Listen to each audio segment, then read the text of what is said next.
মেনে নিলেই সব শান্তি, মেনে না নিলে অশান্তি। এ কথাটা কেন বললাম জানেন? কারণ হচ্ছে কেউ যদি আপনাকে কোনো কিছু বলে বা কোনো বিষয় নিয়ে দেখা যায় আপনি যেটা করেননি সেটাও যদি আপনাকে বলে, এখন আপনি এটা মেনে নিলেন যে না আমি এটা করছি। এবং অথবা আপনি যদি কখনো এরকম করেন যে দেখা যায় যে জিনিসটা অন্য কেউ করছে আপনাকে বলছে যে তুই এটা করছিস, এখন যদি আপনি বলেন যে হ্যাঁ আমি এটা করছি, তাহলে আপনি শান্তি। মানে টোটালি যে কোনো কথা বলবে আপনাকে, আপনি যদি মেনে নেন তাহলেই শান্তি।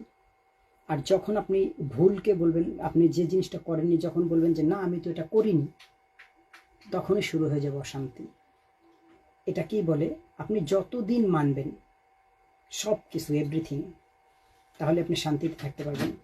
যখন আপনি ভুলকে ভুল বলা শুরু করছেন, যেটা আপনি করেননি, যেটা বলছেন যে না আমি এটা করিনি, তখনই শুরু হয়ে যাবে অশান্তি। তাই মেনে নিলে শান্তি, না মানলেই কি অশান্তি।